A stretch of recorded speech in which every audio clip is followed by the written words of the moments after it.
Radhe Radhe. Good morning. नमस्कार मेरे प्यारे साथियों। आप सभी का आपकी अपनी यूट्यूब चैनल BS पॉलिटिक्स में मैं विशेष फौजदार एक बार फिर से हार्दिक स्वागत करता हूं।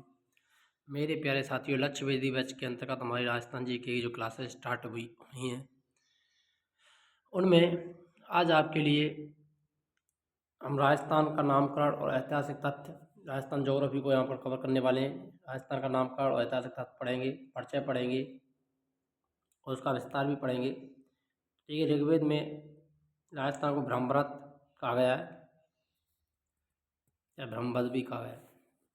ऋग्वेद में राजस्थान को क्या कहते हैं? ब्रह्मरथ। वाल्मीकि के अनुसार रामायण में इसे मरुकांता शब्द का प्रयोग किया गया है राजस्थान के लिए। ऐतिहासिक ग्रंथों मूढ़ोत्तरऋषि और राजरूपक से मूढ़ोत्तरऋषि की ख्यात और राजरूपक में राजस्थान शब्द का उल्लेख मिलता है। राजस्थान नाम का उल्लेख किसमें मिलता है? मूढ़ोत्तरऋषि की ख्यात और राजरूपक में। जॉर्ज थॉमस ने 1800 ईस्वी में राजस्थान के सर्वप्रथम राजपूताना शब्द का प्रयोग किया था। तो राजस्थान के राजपूताना शब्द का प्रयोग करने वाले कौन थे? George Thomas. कर्नल टॉड ने अपनी पुस्तक Rajasthan annals and antiquities of Rajasthan में राजस्थान, रजवाड़ा, रजवाड़ा और राजस्थान शब्दों का उल्लेख किया है, जो कि इन्होंने अपनी पुस्तक 1829 में लिखी थी, annals and antiquities of Rajasthan. Rajasthan का नामकरण, ऐतिहासिक तथ्य।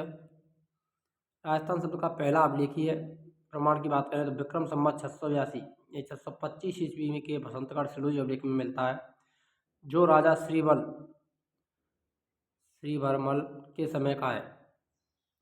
इसमें शब्द राजाओं के रहने के स्थान के रूप में प्रयुक्त हुआ है, इसीलिए इसको राजस्थान कहते हैं, राजाओं का रहने का स्थान। बसंतगढ़ सिलूज अभिलेख मिला है।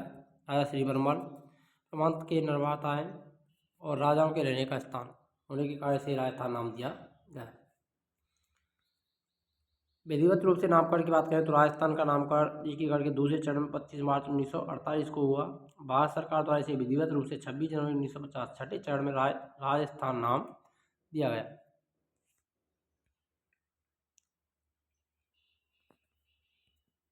राजस्थान की स्थिति, सीमाएं। राजस्थान की बात करें तो भारत के उत्तर पश्चिम में उत्तर पूर्वी गोलार्ध में राजस्थान स्थित है, और एशिया की बात करेंगे तो एशिया के दक्षिण पश्चिम में स्थित है। भारत की बात करें तो भारत के उत्तर पश्चिम में राजस्थान आता है। स्थलीय सीमा, राजस्थान की कुल स्थलीय सीमा की लंबाई 5920 किलोमीटर है, जो कि अंतर यहाँ से पाकिस्तान के साथ लगती है और अंतर्राज्यीय सीमा भी लगाती है। अंतर्राष्ट्रीय सीमा 1070 किलोमीटर और अंतर्राज्यीय सीमा 4850 किलोमीटर है। अंतर्राष्ट्रीय सीमा पाकिस्तान के साथ में लगती है 1070। अंतर्राज्यीय सीमा पंजाब, उत्तर प्रदेश, मध्य प्रदेश, गुजरात, हरियाणा के साथ में लगती है, जो कि 4850 मीटर है।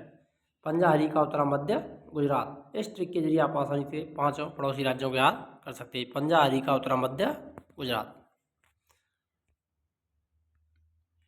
अक्षांश रेखाएं और राजस्थान देख लेते हैं। अक्षांश रेखाएं क्या होती है? अक्षांश रेखाएं ग्लोब पर पूर्व से पश्चिम खींची गई उत्तर काल्पनिक रेखाएं, जो भौतिक प्रदेशों, स्थिति या जलवायु को निर्धारित करने का कार्य करती हैं। इस प्रकार से ये खींची जाती है। भूमध्य रेखा के समानांतर ये खींची गई हैं। कर्क रेखा 23.5 डिग्री, मकर रेखा 23.5 डिग्री दक्षिण और कर्क उत्तर।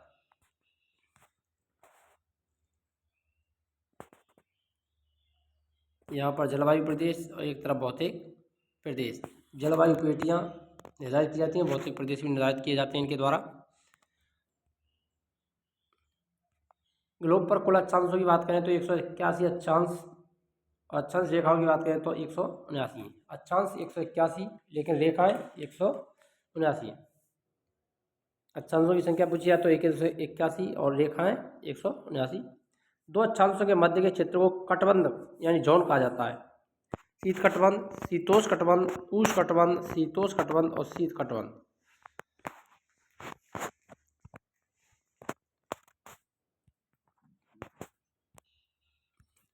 अक्षांश रेखाएं और राजस्थान। अक्षांश रेखा पूर्व से पश्चिम खींची जाती हैं, जलवायु प्रदेशों का निर्धारण करती हैं। अक्षांश रेखा, कर्क रेखा, भूमध्य रेखा, मकर रेखा, ये भूमध्य रेखा के समानांतर होती है। जलवायु प्रदेशों का निर्धारण के द्वारा किया जाता है। जलवायु प्रदेशों में महारेखा समकक्ष निर्धारण करती हैं।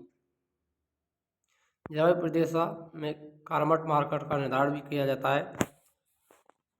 कर्क रेखा उत्तरी अक्षांश 23.5 डिग्री राजस्थान में बांसवाड़ा के कुशलगढ़ तहसील से गुजरती है। डूंगरपुर की दक्षिणी चिखली गांव के साथ में सीमा बनाती है। ये देख सकते हैं आप कर्क रेखा।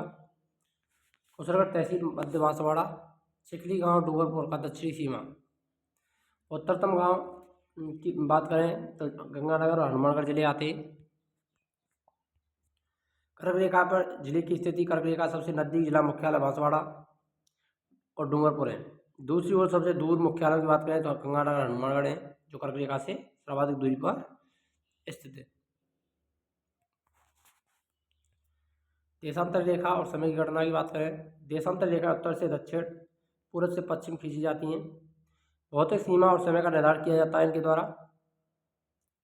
इस प्रकार से उत्तरी गोलार्ध और दक्षिणी गोलार्ध को मिलाते हुए खींची जाती हैं। यूरोप पर 360 देशांतर रेखाएं, दो देशांतरों के बीच के क्षेत्र को गोरे कहा जाता है। ग्रीनिच रेखा 0 डिग्री पूर्व की ओर खींचे जाने पर समय बढ़ता है और पश्चिम की ओर जाने पर समय में कमी आती है। और वो कितनी कमी आती है और बढ़ने की, तो 4 मिनट। देखिए, एक देशांतर पर 4 मिनट का समय होता है। तो अगर पूर्व में जाएंगे तो इसमें 4 मिनट का अंतर पाया जाएगा पश्चिम से पूर्व की तरफ, और पूर्व से हम पश्चिम की तरफ जाते हैं तो 4 मिनट कम होते जाते हैं। देशांतर रेखाएं समय की गणना की बात करें, राजस्थान के सबसे पूर्वी जिले धौलपुर और पश्चिमी जिला जैसलमेर में सूर्योदय और सूर्यास्त के समय में अंतर 35 मिनट 8 सेकंड का है। मोस्ट इंपोर्टेंट है, ध्यान रखना। पूर्व और पश्चिम जिलों में राजस्थान में कितना अंतर पाया जाता है समय में, तो 35 मिनट 8 सेकंड।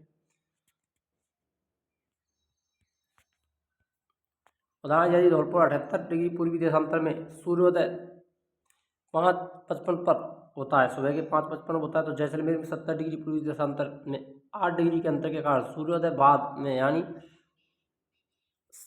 6:30 बजे के लगभग 6:27 AM यानी 6:27 AM पर होगा।